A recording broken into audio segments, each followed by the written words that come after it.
ಯುವ ಕಾಂಗ್ರೆಸ್ ರಾಜ್ಯಾಧ್ಯಕ್ಷರಾದ ಮಂಜುನಾಥ್ ಎಚ್.ಎಸ್. ಅವರ ಹುಟ್ಟುಹಬ್ಬವನ್ನು ದಾವಣಗೆರೆ ನಗರದಲ್ಲಿ ಅರ್ಥಪೂರ್ಣವಾಗಿ ಆಚರಿಸಲಾಯಿತು.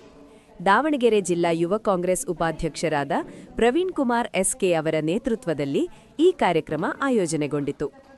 ನಗರದ ವೀರವನಿತೆಯ ವೃದ್ಧಾಶ್ರಮದಲ್ಲಿ ಜರುಗಿದ ಕಾರ್ಯಕ್ರಮದಲ್ಲಿ ಆಶ್ರಮದಲ್ಲಿರುವ ವೃದ್ಧರಿಗೆ ಒಂದು ದಿನದ ಊಟದ ವ್ಯವಸ್ಥೆಯನ್ನು ಪ್ರವೀಣ್ ಕುಮಾರ್ ಹಾಗೂ ಅವರ ಸ್ನೇಹಿತರ ಬಳಗ ಮಾಡಿಕೊಡುವ ಮೂಲಕ ಮಾನವೀಯತೆ ಮೆರೆದರು.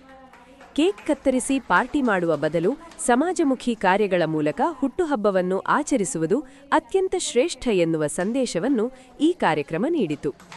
ಈ ವೇಳೆ ಮಾತನಾಡಿದ ಜಿಲ್ಲಾ ಯುವ ಕಾಂಗ್ರೆಸ್ ಉಪಾಧ್ಯಕ್ಷ ಪ್ರವೀಣ್ ಕುಮಾರ್, ಹುಟ್ಟುಹಬ್ಬ ಅಂದರೆ ಹಣವನ್ನು ದುಂದುವೆಚ್ಚ ಮಾಡಿ ಪಾರ್ಟಿ ಮಾಡುವುದಲ್ಲ, ಬದಲಾಗಿ ಇಂತಹ ಸಮಾಜ ಸೇವೆ ಮಾಡಿದರೆ ಅದು ದೇವರಿಗೂ ಮೆಚ್ಚುಗೆಯಾಗುತ್ತದೆ ಎಂದು ಹೇಳಿದರು. ಕಾರ್ಯಕ್ರಮದಲ್ಲಿ ಸ್ನೇಹ ಬಳಗದ ಎಸ್.ಎಸ್. ಗಿರೀಶ್ ಹಾಗೂ ಮುಜಾಹಿದ್ ಸೇರಿದಂತೆ ಹಲವರು ಭಾಗವಹಿಸಿದ್ದರು. ಸಮಾಜಕ್ಕೆ ಒಳ್ಳೆಯ ಸಂದೇಶ ನೀಡುವ ಈ ರೀತಿಯ ಅರ್ಥಪೂರ್ಣ ಆಚರಣೆ ಸಾರ್ವಜನಿಕರಿಂದ ಮೆಚ್ಚುಗೆಗೆ ಪಾತ್ರವಾಯಿತು.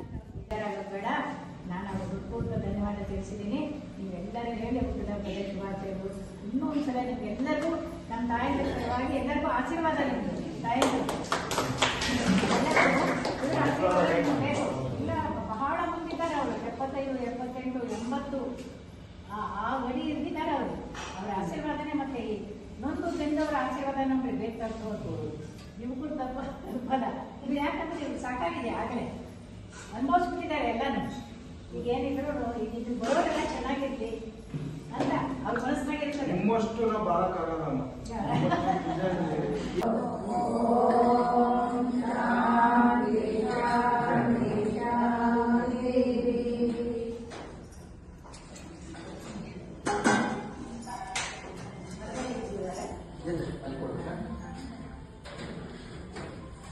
ತಟ್ಟೆ ಇದೆ.